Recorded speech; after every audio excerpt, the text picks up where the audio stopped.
Whoa, that's not supposed to happen. Hold on. It's my perspective. No matter your race, no matter your age. On my perspective. Don't even worry about your fear. Come on and bring your thoughts. Let's talk about it. What's going on? Let's bring our thoughts together. It's my Hi, hi, hi, Hello. and welcome aboard to My Perspective Mondays. Wow. Hello, hello. Let's just say hi to the cast, everybody. So good to be here tonight. We got a great show for you tonight. You know, um, and we're going to explain or just elaborate on how I love how she gets so again. excited on the intro. First of all, let's talk about the fact that Weenie and Jay didn't get the memo that we're wearing blue today. How about that? There's blue in Not this getting them hoodie. on. The blue Hold where? on. It's pastel colored. Oh my God. You're the type of guy that would run into a particular gang, and when they go to shoot you because you're wearing red, you'd say, "This isn't red, this is fuchsia." Maroon. Number Wow. one, let's say we're talking about today is how important is it to understand history? And the reason why we brought this up is because more and more today, people are accusing everyone of trying to rewrite history. And then when you dig into it a little more, it's not that we're rewriting history. We're kind of People are kind of bringing a light to things in history that people either hid or didn't want to talk about. And mostly, and Mark might have something to say about this, mostly to me, it has to deal with school because in school, you teach a certain part of history, especially in the elementary, middle school, and high school stage. So you're directed on what parts of history you can teach and talk to. So you have a person that graduates high school and starts learning things if they weren't looking on their own that they weren't taught. And I always used Christopher Columbus as a great example. When my parents went to school, he was awesome. When I went to school, it was like, hey, there's a little funny business here. When my little sister went to school, it's like, this is a pretty dirty guy. And now that my nieces and nephews are in school, it's like, Christopher Columbus is terrible. So it's not that we've been making him terrible over the years. It's just that now we get to talk about everything. That's just where I think this. So He's it's not always that been we've that been way. making him terrible over the years. It's just that now we get to talk. Who's watching the show? That's just where I think this. Is that Weenie? Been We've that been way. making him terrible over the years. It's just that I now we wonder, maybe it's my screen share right now. it might be your There's like screen, talk in there. so it's putting us in a loop. Mm. Mark, I don't know what part that you cut off on, but I was talking about. I came from the direction of some of it has to do with school because we're it's designed to teach or they're permitted to teach certain parts of history. So I used the example of Christopher Columbus, how when my parents and grandparents went to school, he was a hero. And then when my I went to school, it's like, hey, this guy's a little dirty. My little sister went to school, it's like, hey, this is a bad guy. And now that my nieces are going to school, it's like, hey, he was terrible. Yeah. So how do you feel Yeah. on the history debate? And we're changing and rewriting history. Well, I think we're always doing that. I don't believe it's anything new. But I think it was George Orwell that said that he who controls the past controls the present. He controls the present, controls the future, or something like that.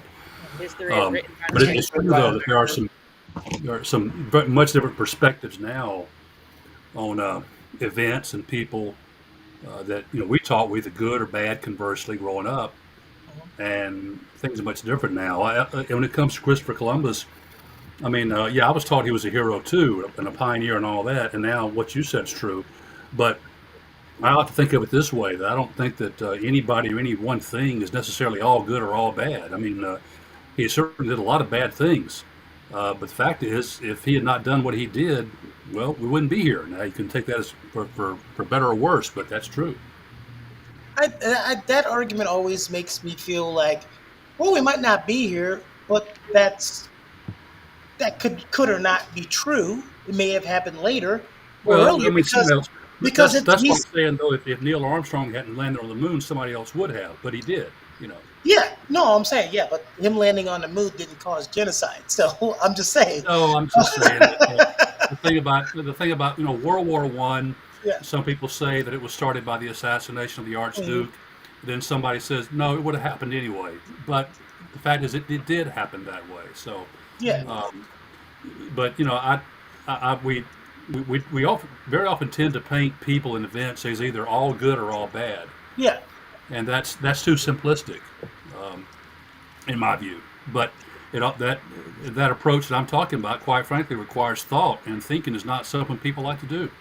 Well, one thing I like to consider is it can be that simplistic in this sense. And just hear me out, Mark, because I know what you're saying. Everything is not that simplistic, but Yeah. I always say this: it depends on who you're asking. There were a lot of Romans who loved Julius Caesar. There were a lot of people who were conquered by Julius Caesar who didn't love him too much and say he was a good guy. And So Bonaparte. Jay Yeah. said that. Jay said that earlier.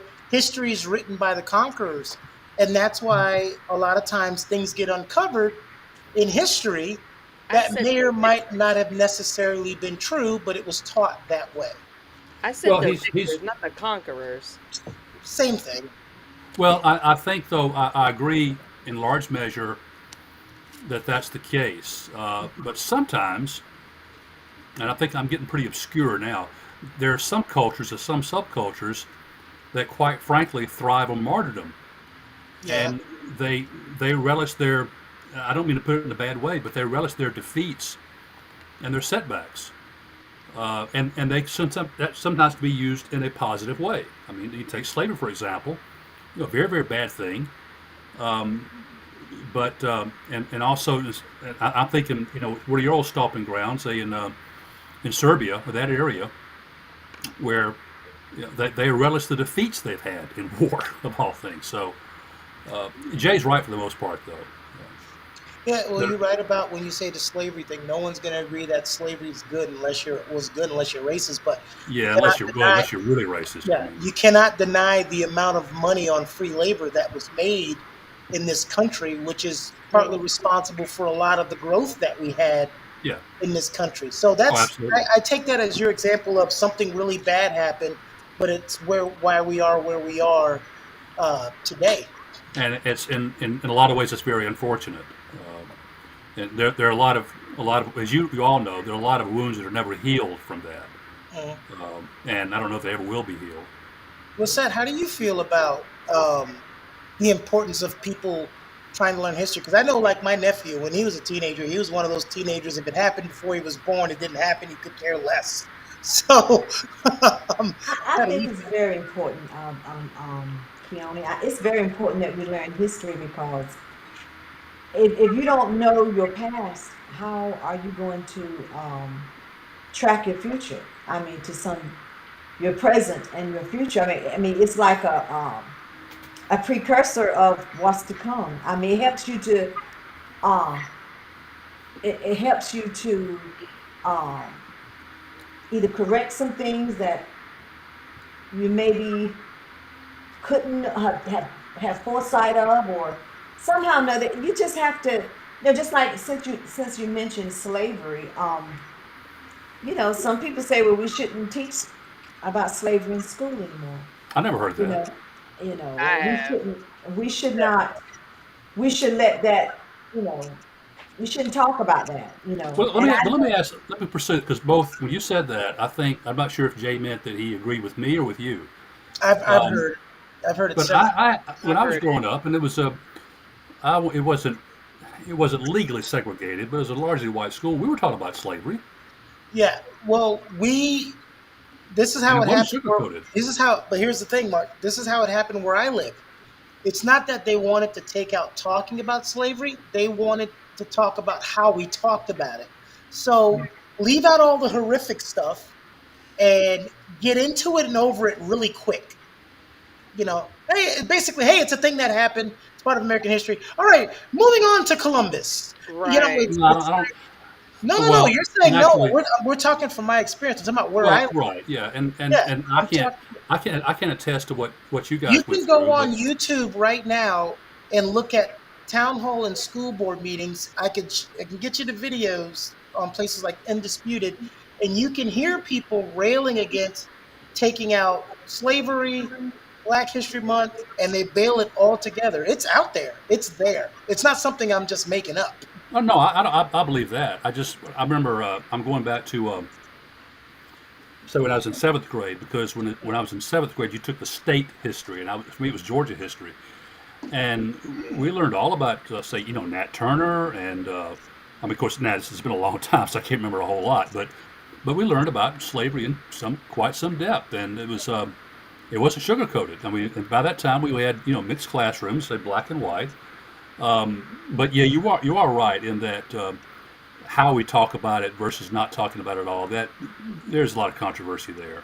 So Mine can't was deny. sugar coated. So what you're saying kind of shows like the roller coaster effect of how we're teaching history, especially in class. Now, when we talk about outside of that, because Lisette, when you started, you were talking about Mhm. personal, like your own personal history, things like your family history. We could be talking about relationship history, making the same mistakes. But I'm just talking about history in general. And Weenie, have you ever, or Mark or Jay or Lisette, have you ever wondered how history is taught that's entangled with us in other countries? Like I've always wondered how Mm, they learn about World War I and II in Germany, or they learn about certain mm. things, like the Mexican Different American perspectives. War. We know is not taught the same in Mexico as it Not is hardly. in the I, United States. No, I know especially some that people one. that joke about that war specifically. Like, I used to talk to my friend, and he used to talk to his abuelo. He used to be like, "Oh yeah, I never imagined that I'd be going to Texas, one of my biggest military failures, as a tourist." I was like, "You did not." I, Well, another one that comes to mind. It's not as say racially charged or ethnically charged as that one. Is the War of 1812. mm, Because if you go to Canada, Canadians will say that that was the war of kind of American aggression, which Canadians and First Nation people won. They repelled an American invasion. I was not taught that at school about the War of 1812. I wasn't taught that the White House was burned in retaliation for the Americans burning Fort York in Toronto. So we're kind of taught that the Americans kind of always the good guys. Now, as far as how is history taught in say Germany and Japan, I don't. I didn't grow up in that system. I don't really know. But I always wonder about it. Winnie, what were you trying to say? I was just thinking on the way history was taught, I think it could have been taught a lot better. Meaning, like, you heard the saying, history repeats itself. Well, I think history more rhymes. And so we learn history so that we can go through like a simulation and better predict what can happen in the future. But really, I just thought that the way that we learned it, like through textbooks, just reading and memorizing something, that was not an effective way of learning history. I think every Sure time we wasn't. watched like a yeah. movie, I was always way more interested in it, and you could learn a lot more. So I think just the way that history is taught needs to be improved upon. And traditional methods, I think, history was not my strong suit. In fact, it was my weakest class. I still did well, but it was just not as interesting as it could have been based on what I've learned nowadays. So You're But right. I didn't do very well at all. I mean, I may have flunked out because I couldn't stand. I couldn't Well, but stand. he's right that there to this day there's a lot of people have a phobia about history because they associate it with what he talked about, and mhm. that's busy work and memorizing names and dates and whatnot. And the purpose of history is not so much to discover what happened, is to discover why it happened and what the implications are for us now. Well Right. said. Well, Jay, what do you feel about this? Because kind of like what Weenie say, and Mark and I have been saying, Lisette, the reason why she said she did bad is I don't think the way history is taught and certain things in history shouldn't be taught at a certain age. For instance, when I was in elementary school and I did history, I thought Indians were very bad people in American history, the savages, and I learned all that, how terrible the Indians were to those poor people who were trying to make their way through this country. And then when I got to high school and I learned about Native American history in my history class, I'm like, wait a minute, this is not how I processed this when I was in elementary school. So I think we got to be That's very a good careful point. too about what history were, because some people want history like taught from the time you can understand it, but Right. what time is that? Uh, and I got that because, well, Terrence says a large group of politicians are trying to take Black history out of schools as they outlaw a lot of books. They say it makes white people feel bad or or guilty. I, Uh, who is saying that? I have no idea. What politician is saying that? I've I've seen it seen too. I've seen I mean, but videos like who? I said. I've seen videos like I said of people saying that, but I haven't found any politician smart or dumb enough to say it yet. Don't. Yeah, who would say that? I don't know. But I've seen a bunch of people saying that and trying to Sure. get politicians to back them, but I haven't actually seen or heard of a politician actually saying it. But Right. what do you say about that? The time that you should learn certain history, because I didn't process that properly as a Right. young. 'Cause there's a certain level of Yeah. maturity that has to come with learning history because I learned it differently. I want to say it's a regional thing because they teach history differently down here in the South than what they do back up north in like New York and New Jersey. But when I was learning it, they taught us about how they came over here, they spoke English, speaking to Squanto and everything, and how they were surprised in Plymouth Rock. And I was like, okay, that's one thing. But my mom, being half Native American, told me, a majority of the things that they teach you in school isn't how it actually happened. So I was like, what? I'd bring my homework to her and she'd look over it and be like, yeah, this didn't happen the way that they have it written. This also didn't happen this way, but it did happen. So I was like, what? And then she was like, you'll learn about it a little bit more. Then I hit middle school and everything starts to click because they give you the other half of it because you're now more mature to process it. Interesting. I didn't mean to laugh, and this is not funny. It was just the way it came over the chat. It says, "Gave them smallpox blanket, shakes my head, and then made a holiday about it." That wasn't funny. It was just the way you put that in there, Ken. The way you slid that in there made me chuckle. But that's not a funny topic. But hey, somebody expand upon that because that's exactly what I was talking about, Jay. The maturity level of learning certain things. I think that's part of the problem. I absolutely agree with Because you. we have You to know, I mean, sugarcoat it if you're too young. right. If you do, why give it to them? I mean, you know, I ain't into the history stuff. I'm just being honest, I straight up don't honest think with the you. history stuff. I'm not. I don't. That was my worst class, history. Well, I'm here's the sorry. thing. You don't, and I that's hated it. something I tried to tell my nephew. You don't have to be into it to have common knowledge of I things. have some knowledge, Because but I just this is why there's people. Whether you want to say politicians, preachers, leaders in the world, or just regular old Joe Schmoes.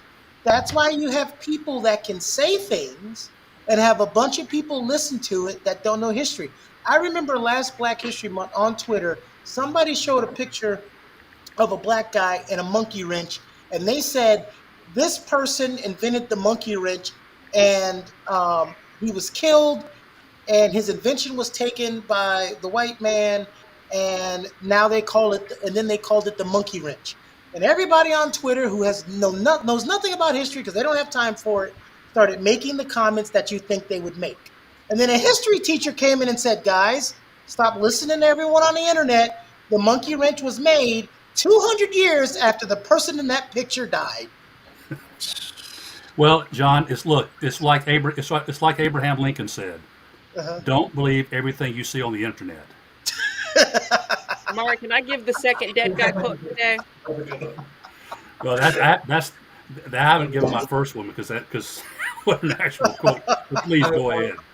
Those So jokes I found one that says those who cannot remember the past are condemned to repeat it, and that's from George Santayana. Yeah, that's a Simulate. I I've seen agree. that one in a lot of movies. They like to Now, put Maybe that. concentration camps. now, just because I say I don't Well, like see, history, wait, hold on. I'm sorry, Lissette. I don't mean to cut you off. go I know ahead. I'm talking a lot this episode. Mark, that's another one. When I was in elementary school, in middle school, we learned about World War One. We learned about World War Two. Even in high school, we went over these wars again. I ain't heard nothing about no Japanese camps in the United States until I became an adult and went to college. And in one of my classes, we had to do a project on it. And I was like, wait. Now that said, I'm 20 years old and I never knew that we took Japanese citizens and basically put them in camps. and, Well, and I'm a sure they minor were correction. nice hotels. We Huh? took we took American citizens of Japanese descent into Yeah, it. that's what I meant. Yeah. Japanese. Yeah, That But is we so all also Japanese here's immigrants. John. I Here's where I remember learning challenge you a about little that in bit, though. middle Let me school. a couple of wrinkles of that narrative, and what you say is absolutely true. But one is that it was President Franklin Roosevelt, the champion of liberal democracy, who authorized that. hmm J. Edgar Hoover, who's the bad guy on the right, opposed it, said it wasn't necessary. And the other thing is that what's not as well publicized now, but was just as true, was the internment of German Americans, mostly in Texas, throughout the duration of the war, even after the war. I think the one with German soldiers does not get. Not German soldiers, German I mean, Americans. German Americans does not get.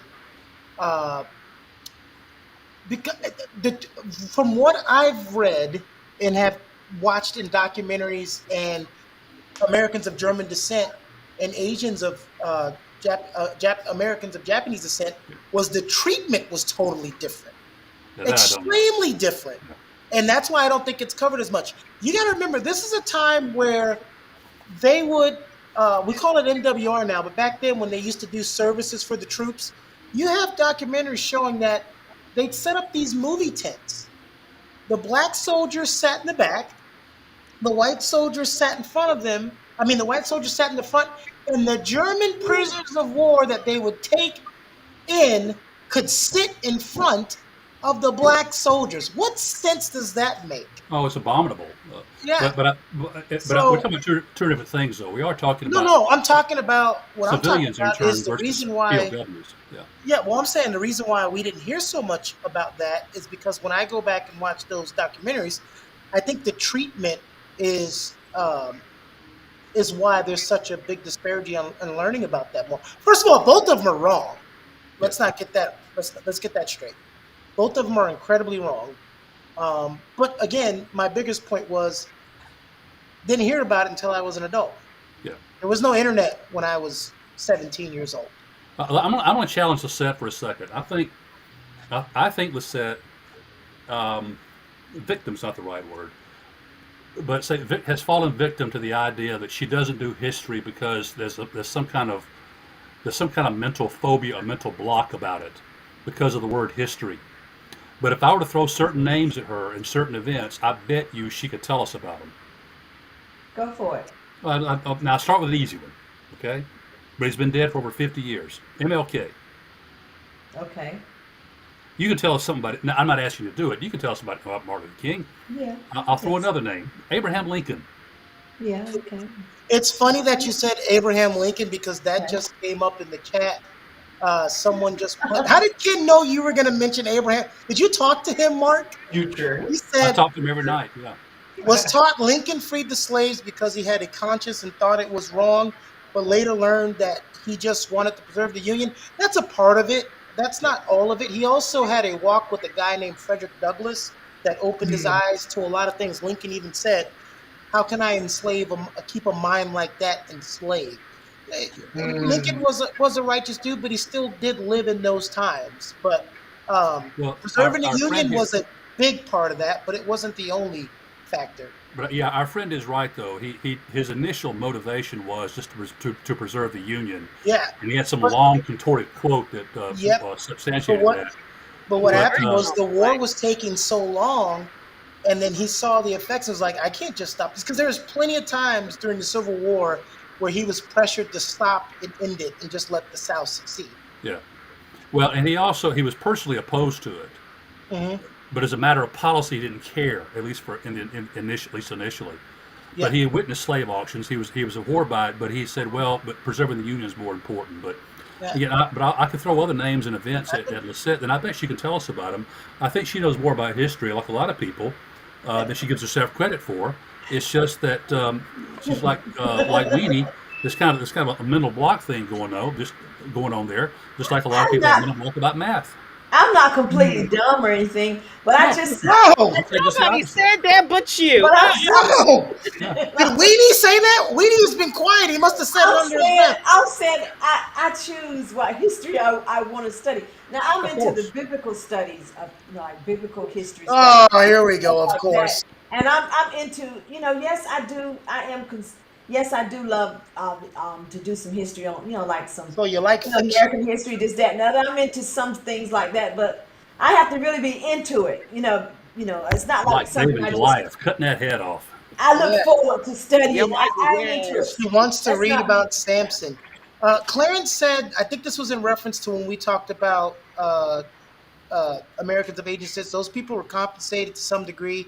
Black people, Native Americans, and George Takei would disagree with you that because he spent time in one of those camps with his mom and dad. Uh, they will disagree with you that they were somewhat compensated. You Uh, got you got to tell them who George Takei is. You quote the old guy now, not me. that was Mr. Sulu from Star Trek. The guy What? that's Star Trek? repeatedly What's that? quoted for saying, "Oh Yeah, my." he's the one where I learned about the camps from when I watched some interviews with him when I was 20 years old, and that's when I started digging into that. But there's another great actor that kind of cut his teeth in entertaining people in the internment camps. An actor named Jack So. His stage name was Jack So, and he played in several movies. Played on Barney Miller, one of my old favorite TV shows. And he spent time in an internment camp, and Barney Miller. he, and he ate with Abe Vigoda, and he cut his teeth entertaining people in those internment camps. So I'm not saying good came out of that, but I Mark, mean, you and Ken put this in here before you asked Lisette that question. Asked Lisette about Bible. You and Ken are connecting today, and it's very, very eerie. Weenie, what's a thing that you learned about later in life and history that totally just what the what the bleep that you had learned previously? Gosh, you brought up a lot of those, but nothing really exactly comes to mind. The last time I had history was like middle school. I don't even like remember having it in high school. Weird. You guys didn't have history in high school? Yeah. I had I American don't must know. history have been a and blur. government. Yeah, I had American. just over the head. I mean, You went yeah, to a nothing private really school. comes to mind. No, it was a normal public school. Well, School what's system something? failed I'm me. just saying it doesn't have to be that you learned it in school. I'm just saying what's Mhm. something that you've sat around on YouTube or you've just learned in passing or from watching a movie or a documentary that you had heard of when you were in school and it's totally opposite or just like, huh, that's interesting. Good Mine question. would be the bombing of Pearl Harbor. The way I taught that the series of events that led up to Pearl Harbor and the movie that kind of dedicates itself to the way we learned it, and then what I've learned about the things leading up to Pearl Harbor as an adult are totally different. I never saw that stinking movie. I didn't care to. Oh, you saved yourself. You were smarter. You've always been a smarter man than me, Mark. No, no, this. Yeah. Yeah, you've always been a And smarter the man than same. Well, the from an earlier generation, even before mine, the quintessential Pearl Harbor movie. There were two. It was From Here to Eternity with Burt Lancaster, and then Tora Tora Tora, which is kind of a quasi documentary, which may have been the most accurate of those movies. Um, but yeah, I think I learned something last night. I was doing some research. I didn't realize this is not one of those wow moments. I just didn't know it, but that Martin Luther King, he was assassinated in 1968. me. He was nearly assassinated 10 years earlier in New York City. He was at a book signing at a bookstore in New York City, and a woman came up to him and asked if are you Martin Luther King. He said yes, and she stabbed him with a letter opener Oh, near his heart. no And way. there's even a picture of him with that thing protruding. They had to take him to the hospital, and he came within an inch of it, striking his aorta and being killed right there. So, I mean, and I Is don't know what lesson there is with that. No, Mark, that is a wow one. I never had to be force fed history. You don't have to No, ask me why. I've always enjoyed it. no, that is a wow one. No, very no, cool. that is a wow one because I didn't Ken, know what that. are you laughing at in the chat? Who? Oh, he's laughing at me saying him and Mark are uh, together on Lisette stuff. He Clarence says probably better. He needs to seek help then. Black Wall Street stands out in my mind. Oh, that's a good one, Clarence. That is a good one. I had. That's another thing I learned as a teenager. You, the people you're around can actually environment growing up. But sometimes you learn a lot of history by accident. So that's kind of what I'm talking about. I'm not acting like I'm a history buff. I don't sit down and read history books. It's Hey, just, Keone. sometimes I see stuff in passing. Hey, the History Channel, before it turned into we're just going to show reality Ugh, TV shows that yeah, have nothing to do with history. swamp Uh, people. I, Keone, seeing as to how we're already on the topic of Wall Street, can we get that weekly market update from Winnie? Winnie? Who the hell is Winnie? Winnie! I said Winnie the Winnie! Pooh. Oh, you Said think Winnie. it's a good segue? You know what, Jay? That's cool. We should have thought of that. That's a good segue That's into smooth. Weenie's weekly market update. But Jay, I usually get it all geared in, but I guess we'll just freaking go with it. Here we go. I'm throwing the wrench.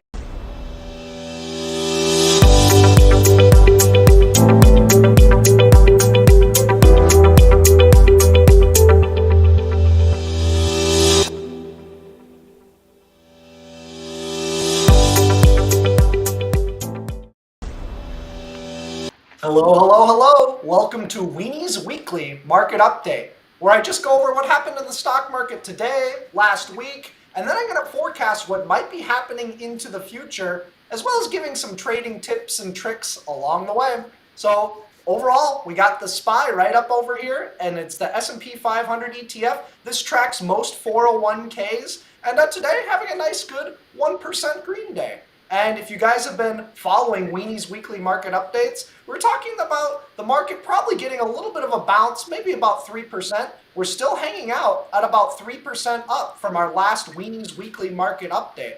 And right now the market is actually being driven by fear. So remember we brought up the fear and greed index, and this is just a sentiment indicator on Wall Street. So what's driving market prices? Well, just about a month ago, it was extreme fear. And guess what? A month ago, extreme fear, think of it as like a contrarian indicator. When there's so much fear in the streets, think of Warren Buffett, be extremely greedy when everyone's fearful. Boom, there you go. That's the market rallying about 11% to the top side.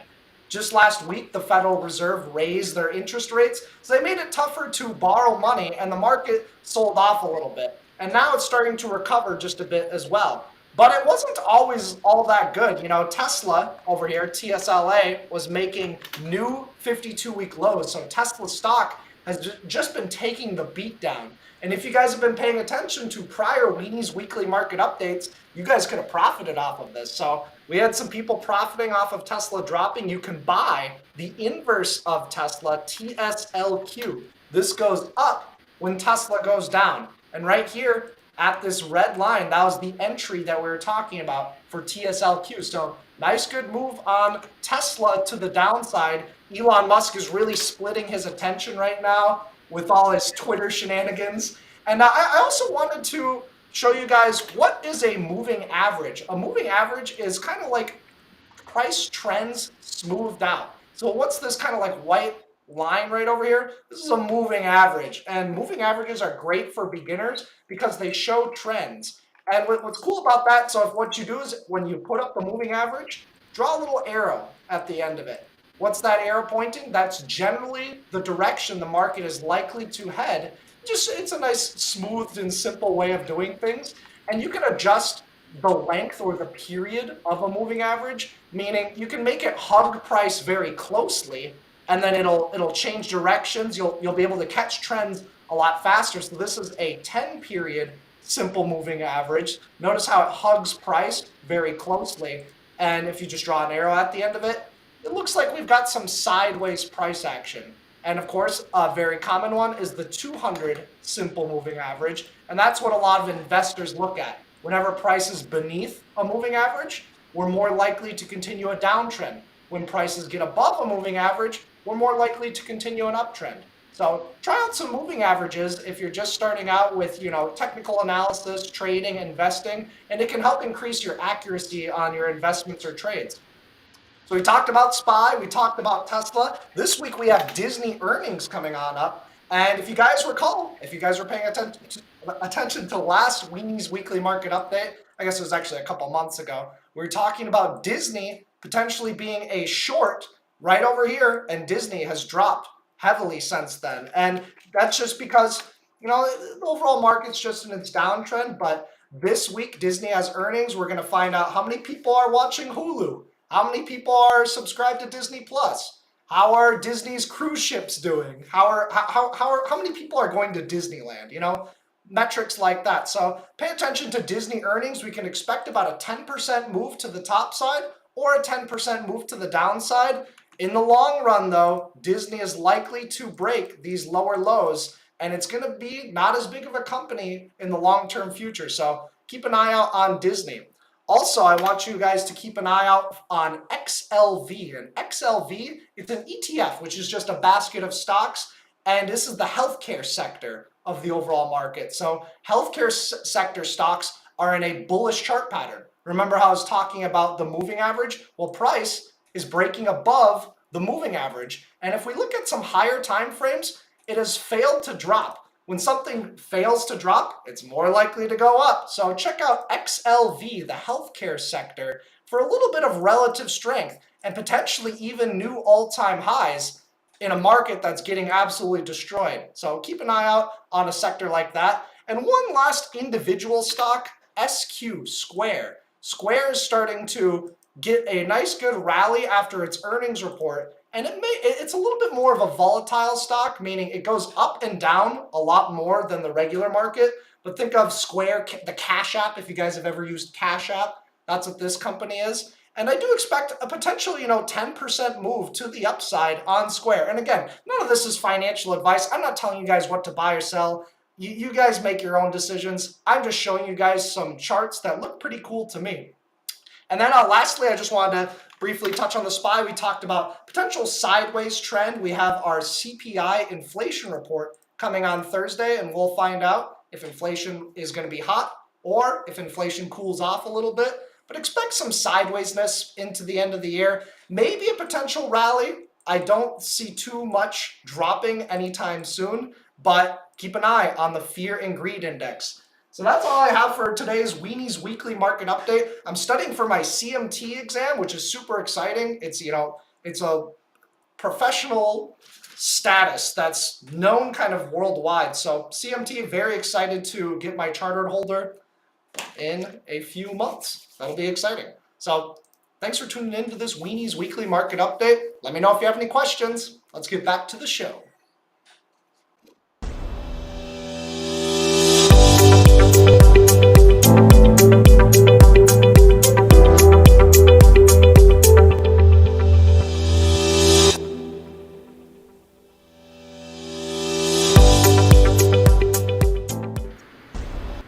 Great job, Weenie. I always love a good Awesome. Yes, I love a good weenie. All right. Thank you. So we're starting right out the box. Ken said, speaking of King, Martin Luther King, he was big on Gandhi, but then found out later that Gandhi had major contempt for black people. That's not surprising, as Clarence said. Mark can agree with this. There have been some pretty bad people. There's been some pretty good people that have said profound things, but you're going to find out later there was something about him. I always say this. Mother Teresa, I found out some things about Mother Teresa. She was a little bit of an a-hole. But Mother Teresa, Gandhi, Buddha, Jesus, they all had really good PR. So that's what we could say. Everybody had really good PR. You got to have good PR, people. Mm-hmm. Well, Gandhi's legacy is most people have their impression of Mohandas Gandhi based on the film that came out in the early '80s Yeah. with Ben Kingsley. But he was already revered before that. But that kind of put it in the mainstream as all. But I just look at it this way: is that no one is all good, Correct. and most people are not all bad. There are some people that is hard to say any good thing about them. Yeah. But I don't want to say that German chancellor. I get so tired of hearing that. He's in that category where you just don't mention him, like, because there's been some people who were inherently evil in this world. Yeah. Jeffrey Dahmer. But for the most part, like Mark Idi said, Amin, yeah, like that guy Idi Amin. Like when you start talking about people like that, Mussolini, inherently evil, no good intent.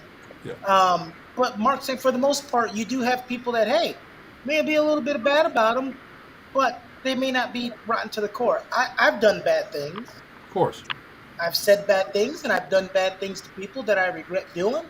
But I don't think that makes me evil. So I agree with where you're going with that. Well, it's like we were talking about Abraham Lincoln a while ago. It wasn't all good or all bad. I mean, but and one of MLK's nemesis when he was alive was J. Edgar Hoover, and J. Edgar Hoover had a lot of faults and a lot of bad things, but he also did a lot of good things too. So I don't really paint people as good or bad necessarily when it comes to that. There's some they're kind of it's not as well known, but there's not much bad known about them, but everyone has their faults. Is all. Yeah. That, Well, there's only been three presidents that I can just put in the downright bad category over who the would that history. be? Is Uh, Nixon one of them? well, it's going to be that a-hole that took over after Lincoln that pretty much said, hey, all those changes that were made, just ignore them. That Johnson. guy that I won't even say his name. Uh, Johnson. huh? Andrew Johnson. I'll do it for you. A North Reagan Carolina native, by the way. Reagan was awesome depending on what part of the country and what you looked like determines how awesome you thought Reagan was. Uh, not, and this is not me speaking on any of him personally as a person. Fun Uh, fact. Think of and how many then letters it takes and to spell all three of his names.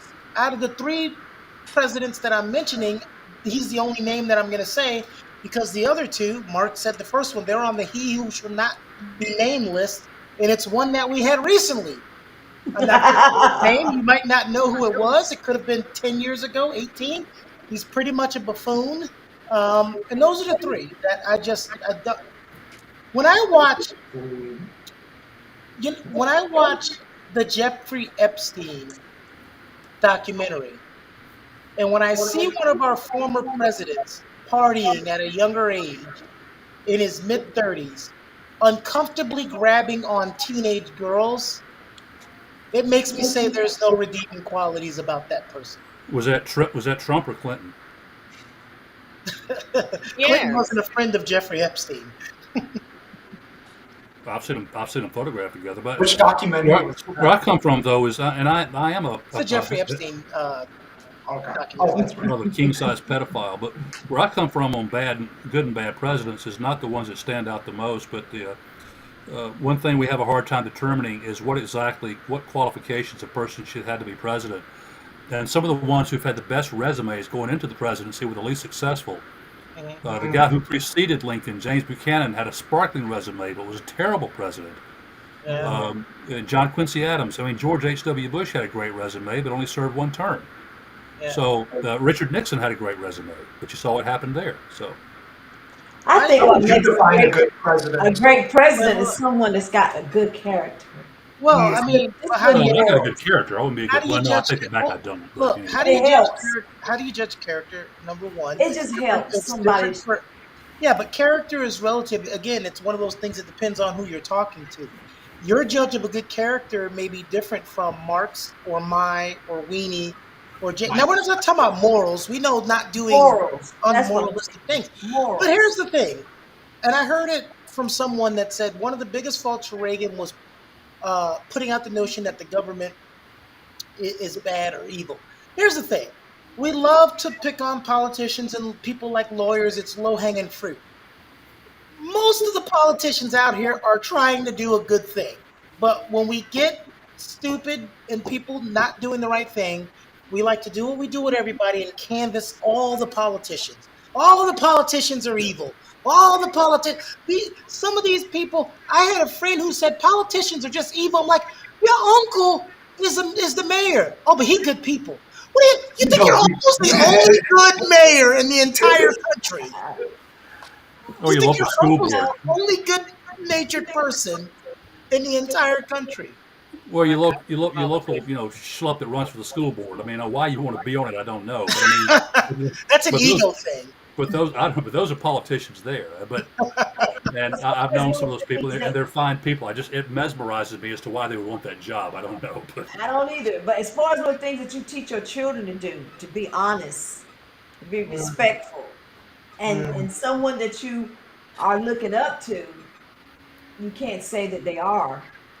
So Well, you that's expect like in church. That's either in church, a school teacher, anybody. I think should hold a title of being respectable and Well, I honest. just think Well, that's Um, everybody in life, but you are right. If you have an authority, you should be even held a little more to the fire. So I agree with you okay. All right. on that part. But do you truly think, I besides quit, one by the way, on president, that here. that any president says, "I want to be president because I know I'm going to be terrible"?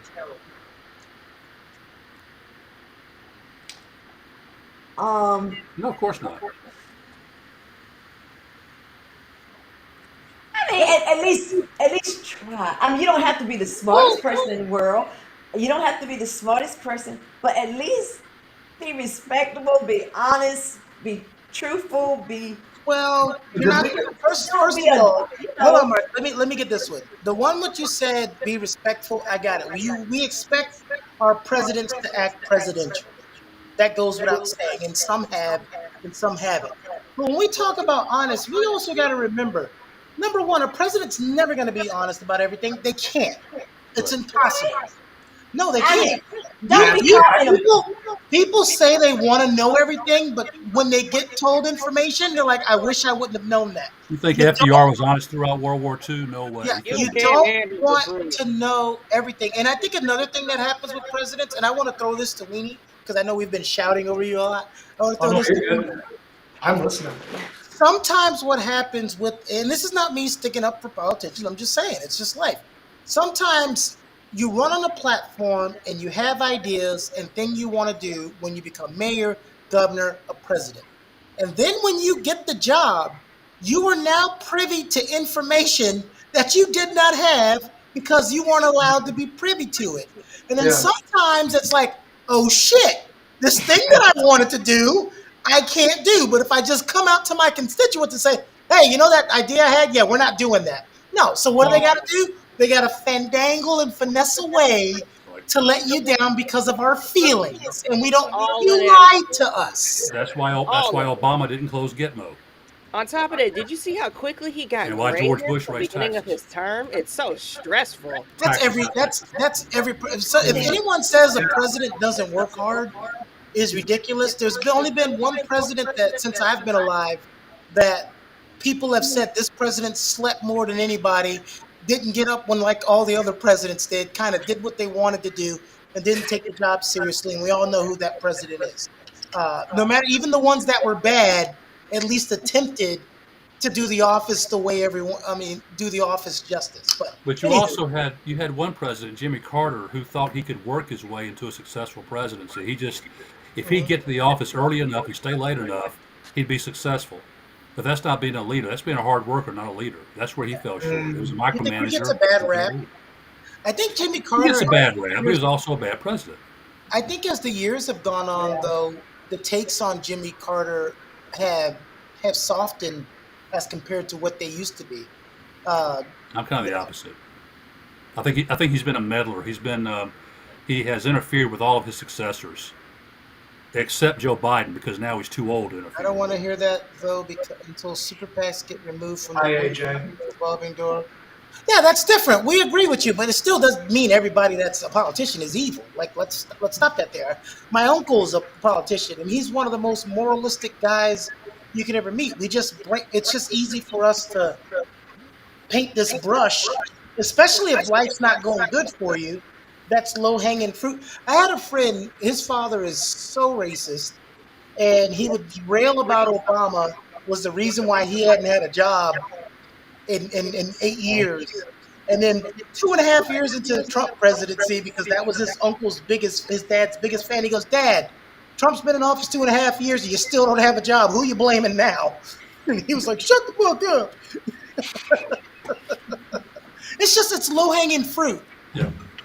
It's Well, just, usually when people think of politicians, the first thing that comes to mind is either the president, their governor, or Congress. yeah, they forget They about the don't think nine about the million mayor, other. the county commissioners, the school board, et cetera, et cetera. And those are the people that get bad publicity and sometimes well deserved. What about history that's not political or governmental or racial? What about the history of other things? For instance, Weenie does trades. Uh, and so, Weenies, you have to study trade. What was the big thing historically about trading, as you've learned the history of trading, that wows you?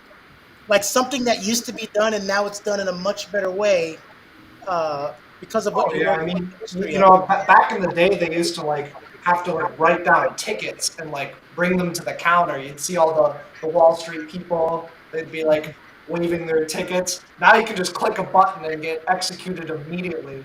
But it's like a whole new game because there's algorithms fighting against each other for prices, and there's dark pools, there's liquidity hunts, there's the game has changed, but yeah, it's as with everything. There's been a lot of evolution along the I way. remember that very I'm well. gonna That now that you mentioned it, I remember to see those manic people on Wall Street, throwing paper around. The place is an absolute mess every single day. Yeah. I'm gonna Had to wait ask forever. everybody a historical question with something that uh, kind of pertains to them. So, Lisette, what's something historically that let's go with you because you're really big on religion. And that's not a slight on you. That's just everybody knows Lisette, and it's the best thing about you. Your convictions and your belief is the best thing about you. There's some other Mhm. things about you, but that too. Um, what is something you may have learned a certain way uh, about your religion or during the study of your religion that now it was historically inaccurate or just wow, I understand that in a different way now. I've learned that, you know, knowing, getting to have a, I guess getting to have, I would say, how do I say it? In order to get to understand God, it's not something that you can necessarily, you cannot, you can read a book, you can do that. You can read a book and you can um,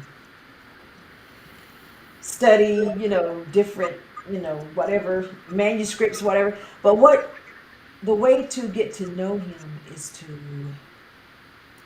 to get a relationship with him. That's the difference. Because if you have a relationship with him, then you can really get to know him better. I mean, it's not about. I learned that it's not about the building. It's not I about get the exactly building, what you're saying. the You, choir, Well, yeah, it's the not an intellectual process she's talking about. I it's mean, it's an I it's a right. it's a relationship. So in Mhm. other words, if the building dissolve, if the church, if they don't have a good choir, if you don't go to church like you used to, I mean, the relationship is there and you can stand. So that's what I I. totally get what you're well, saying. there are plenty of Well, biblical scholars who are also atheists. yeah. Well, hey, I studied multiple religions because I thought they were all fascinating. That's how I started reading about Norse mythology, Greek mythology, Egyptian mythology, Christianity. And I started reading, and I'm just looking at all the stories that are kind of like, I'm starting to see familiar names of different gods kind of put together to make a new god's name. There's some people in the Bible that I saw in other texts. So it was like, wait a minute. Like It just Moses. yeah, it's just like whatever.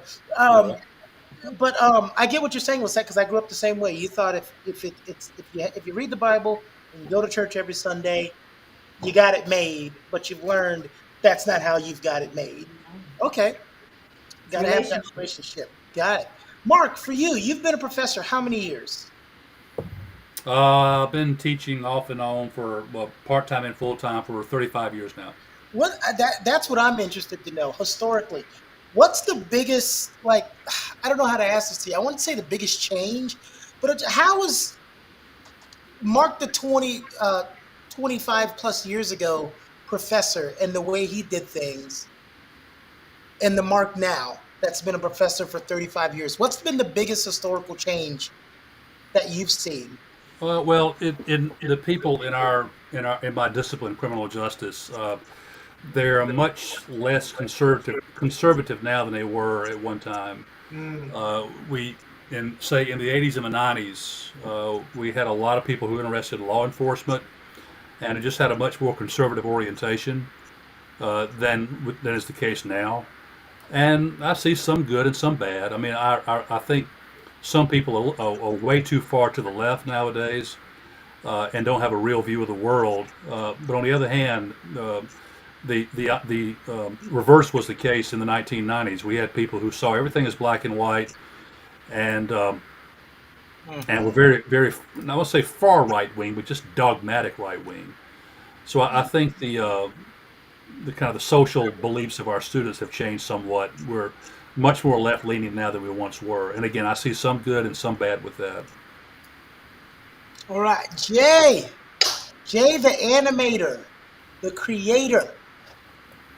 I know what You've I got a want to good ask gray image going on there right now. I can see it. All I can see is gray. because it's so much different by then. When did you start developing the will to like creating your own anime, comics, and all of that?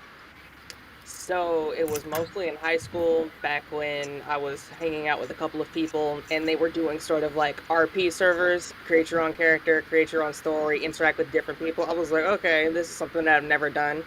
But it sparked my interest for creative writing. And I was like, okay, let's see how far I can actually take this. So then you get to chalk up the backstories of all the different people, tie it in with real world instances. So there's a good bit of history that plays into the world that you want to build. And then you've basically got to do the ripple effect of how does this one event affect everybody else down the line, because differing opinions, different ideals come into play. So how is that all going to build into the story? Mm, fascinating. Oh, Clarence, I'm glad you clarified that because I was about to go in on the first version that you put in. Clarence said, if you do not pay tithes, you will not get into heaven. Not true. Yeah, that one right there. That one right there used to the building fund. All right, Lisette, what are your final thoughts on the importance of understanding history? And we're not talking about one specific thing, but you can if you would like.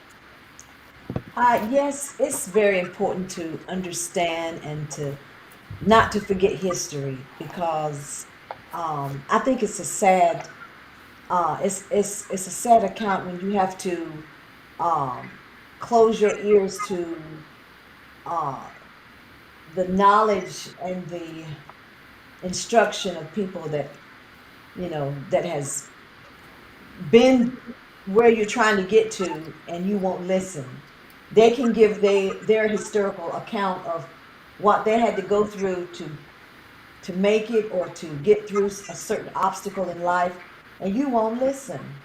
So history is very important to help get you a little bit further along, not so much um, back yonder in the day, but even in today's life. We need to be able to listen and to understand history of even people that have um, surpassed us in some things and that has been there, so we can glean from them and we don't have to make the same mistakes.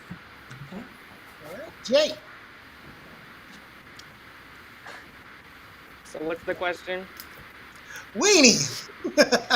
Basically, my final thoughts are I think you should get creative with the ways that you learn. So that's what I would have done differently, knowing what I know now, is I would have done a little bit more visuals. Would have thought of more creative ways to learn because the more that you learn, the more that you're simulating an experience, and that's how we improve and get better into the future. So learn your history, but I do it agree. in a fun way, especially with high limbic friction activities, meaning just difficult, tedious tasks. Make it fun. Jay, All right, I was kidding.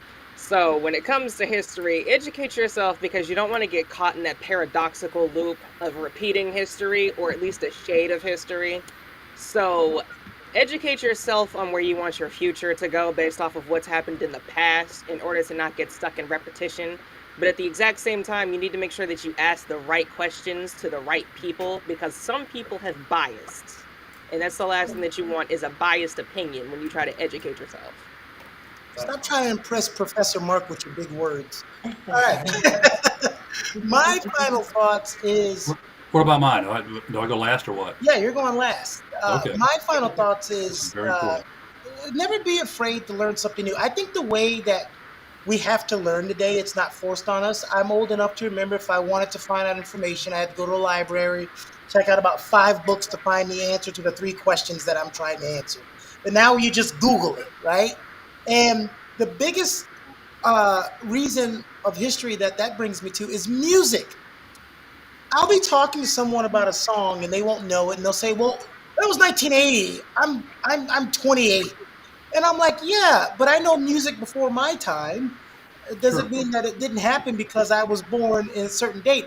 But I think the reason why is because we used to get albums and CDs, and it would tell you the tracks on there, but it would always tell you where the samples came from, who were the former artists, and then you'd go and look and find it, and you'd hear, oh, here's another version of this song.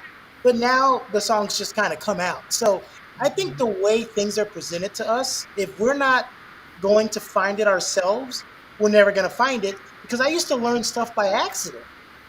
I never used to learn history stuff on purpose or the history of things. It was always because I was like you, Lisette, and I know why my nephews got it. I could care less about history, but I was always learning shit by accident.